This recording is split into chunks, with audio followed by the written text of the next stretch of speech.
This video is sponsored by PCBWay.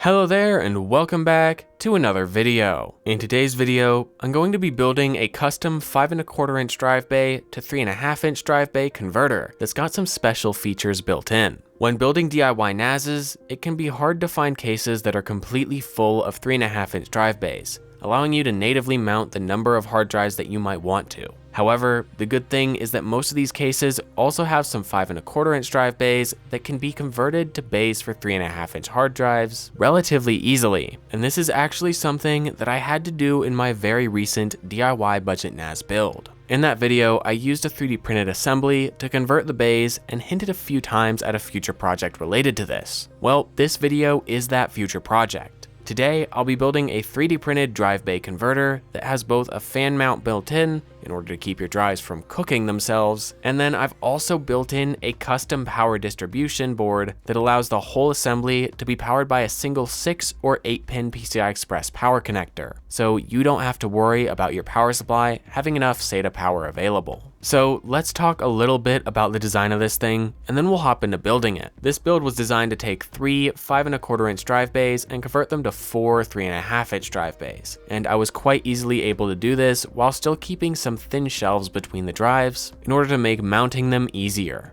Then, I also wanted to ensure that there was an active cooling fan available for this enclosure, so I designed this front piece that allows you to mount a 120mm case fan. Then, the cable can route through this back channel, and it can be accessed at the back to either plug into the PCB, which handles the power for the drives, or it can be plugged into a fan header on the motherboard for speed control. Now, you might be wondering what these slots are all along the chassis, and these are here to ensure that it clears the little tabs in a lot of cases 5¼ inch drive bays. These tabs hold up the drives while they're being installed in the bays, but they will get in the way of these kinds of adapters if not accounted for. And actually, a vast majority of commercial products don't seem to take these tabs into account. Finally, the last and most interesting part of this build, at least in my opinion, is the small PCB at the back. This PCB is basically a mini version of the PCI Express to SATA power supply adapter board that I showed off in a previous video. This small PCB takes PCI Express 12-volt power from either a 6-pin or 8-pin PCI Express connector, and then they pass through the 12 volts to the SATA power and use a mean-well DC to DC converter to create a reliable, clean, and stable 5-volt rail that provides the necessary 5-volt power to the SATA power connectors. Then, a SATA power distribution cable is connected to the output of this board, which will then provide power to all 4 of the hard drives in a nice, clean, self-contained manner. Alright, that's enough talking about the design of this thing. Let's build it. The first part that I made is the PCB, and I got the PCBs for this project from today's video sponsor, PCBWay. PCBWay is a company that offers custom manufacturing services of all kinds, ranging from, of course, PCB manufacturing and assembly, to 3D printing with a wide range of materials and processes, and even CNC machining, whether that's 3-axis, 5-axis, or even CNC turning. I've used a ton of PCBWay services in my projects, and they never fail to make them feel so much more polished. No matter what your project is, PCBWay almost certainly has a service that you can use to make it feel a lot more professional, so check them and their incredible manufacturing services out at my referral link in the video description. After assembling the PCB for this build, which really wasn't hard at all, as I designed it to be really quite light on components and very easy to assemble, I was able to move on to testing it. And at this point, I think it is quite important to mention, the PCB is completely optional for the whole build. If you're thinking to build one of these converter mounts for yourself with the fan and all, you don't have to buy and build the PCB too if the PCI Express power isn't something that appeals to you. I took care to make sure that it wasn't going to end up as a completely necessary piece of this assembly, as it does have some relatively expensive components on it. But anyway, now that I've finished testing the PCB with my multimeter, I moved on to adding the 2 main 3D printed parts and the fan to the build. I chose to 3D print these 2 pieces myself in some gray PETG filament.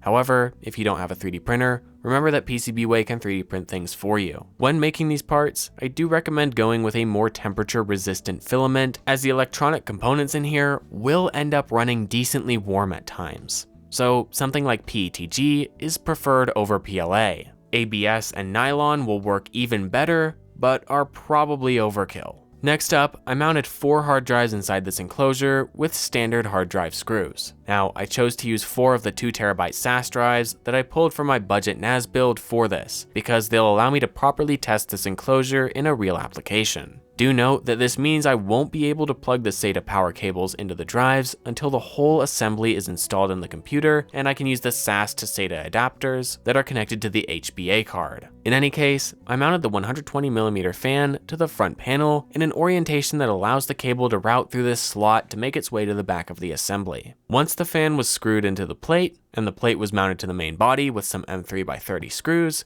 I screwed the PCB to the back of the assembly with 3 M3x6 screws. Next, I took the 4-connector SATA power distribution cable and cut off the 3.3 volt wire, as this voltage has been deprecated from the SATA standard for a long time, and this PCB doesn't support 3.3 volts. Then I connected the 12 volts, 5 volts, and 2 ground wires to the 4 screw terminals according to the silkscreen on the PCB, and I connected the fan's power cable to the power connector on this board. The fan connector on this board runs the fan at full speed all the time, so if you don't have a super quiet fan, there's a chance you'll instead want to connect it to your system's motherboard instead of this connector. However, I still placed it here for the sake of convenience. Once the assembly was fully built, I grabbed the computer that I was planning to put it in, which is the $250 NAS that I built not too long ago, and I slid it right into the front of the case. Once it was slid in, I screwed it into place, popped the covers off of the front panel, and closed it up to reveal a nice, flush fit with the front of the case. So now I plugged the data connections in for all of the hard drives, and I also plugged in the 6-pin PCI Express cable on the back of this power supply. And voila, my new drive cage is complete.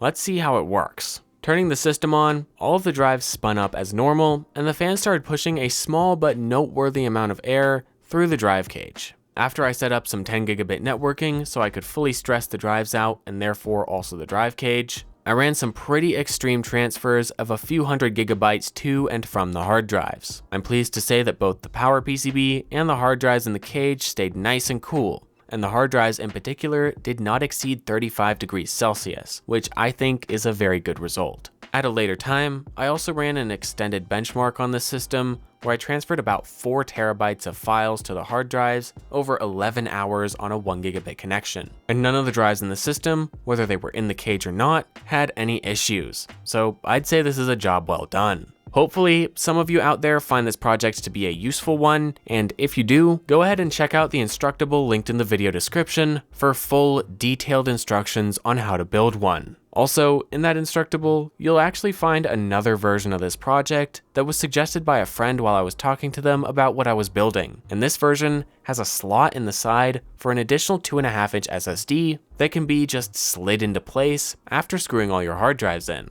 Pretty cool, right? Well, I hope that you were able to at least enjoy this video, and maybe even learn a thing or two in the process. In any case, I hope to see you next time. Goodbye.